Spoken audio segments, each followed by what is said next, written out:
नमस्कार, इन खबर में आपका स्वागत है। मैं विद्याशंकर तिवारी हूँ। महाराष्ट्र में बीजेपी और शिवसेना में तनातनी क्या हुई, उसका असर अन्य राज्यों पर भी दिखने लगा है।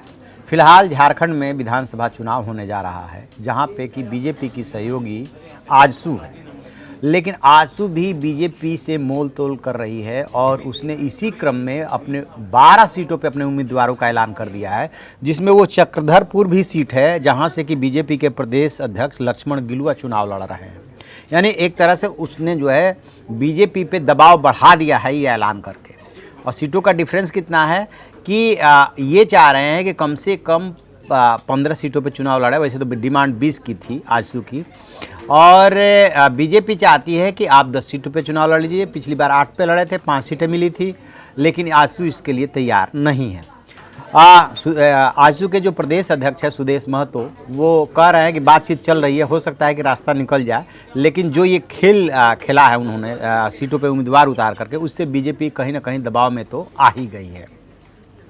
अभी दूसरे सहयोगी दलों की बात करें, जेडीयू की, तो जेडीयू की पिछले दिनों कार्यकारिणी की बैठक हुई थी दिल्ली में। उसी समय जेडीयू ने संकेत दे दिया था कि झारखंड में वो चुनाव लड़ेगी और वहाँ पे वो अकेले चुनाव लड़ रही है।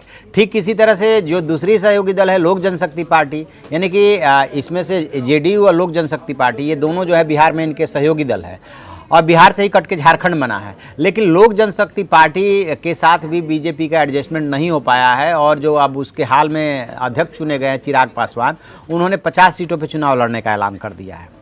तो बीजेपी इसको लेकर के ज़्यादा चिंतित नज़र नहीं आ रही है, क्योंकि उसका मानना है या उसकी स्ट्रेटजी ये है कि किसी दल से एक राज्य में गठबंधन हो भी सकता है, दूसरे राज्य में नहीं हो सकता।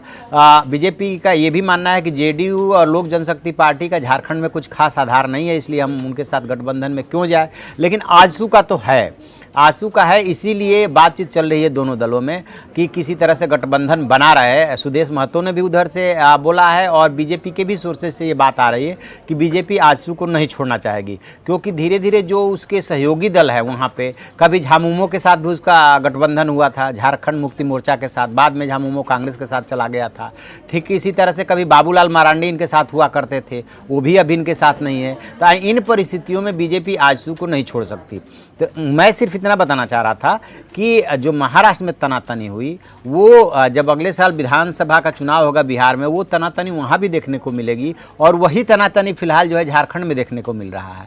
क्योंकि जो छोटे सहयोगी दल है उनका स्वाभाविक सी बात है कि राजनीति उसी राज्य में है, तो वो चाहेंगे कि अधिक से अधिक सीटों पर वो चुनाव लड़े। और बीजेपी के दिमाग में हमेशा ये बात रहेगी कि हम ज़्यादा से ज़्यादा सीटें जीत करके आएँ, ताकि अकेले दम पर न भी बना सके तो थोड़े बहुत ही सपोर्ट की जरूरत है। यदि अकेले दम पर सरकार बन जाते, इससे अच्छी बात क्या हो सकती है।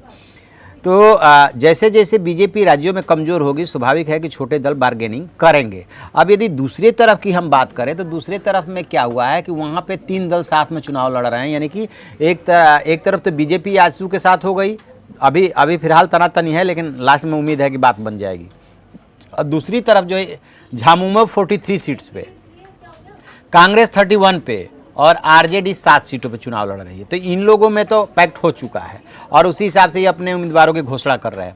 लेकिन इधर अभी जो है एनडीए में जो है तनातनी चल रही है। 2 दल जेडीयू और ये चिराग पासवान, ये दोनों अलग चुनाव लड़ने का ऐलान कर चुके हैं।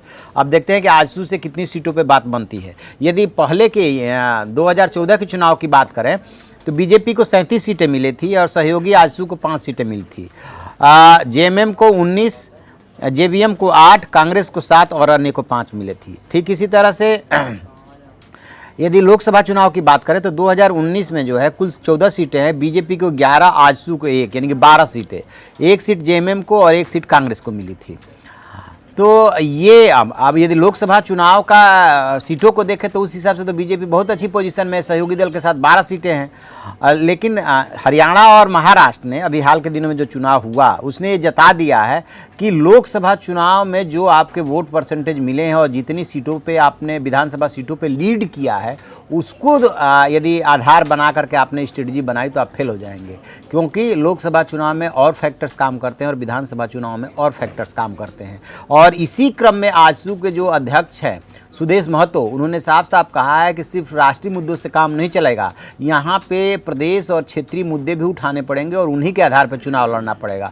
और बीजेपी के भी गलियारों से ये खबर है कि जो हरियाणा में उसको झटका लगा, उससे साफ है कि सिर्फ यदि आप ये सोचते हैं कि 370 के आधार पर या आप जो राम मंदिर बनने का मार्ग प्रशस्त हुआ है इसके आधार पर विधानसभा चुनाव जीत लेंगे, तो ऐसा नहीं है। ये फैक्टर सहयोग के रूप में काम कर सकते हैं, सपोर्ट तो कर सकते हैं, लेकिन विधानसभा का चुनाव तो विधानसभा के जो राज्य के मुद्दे हैं उन्हीं पे लड़ना होगा।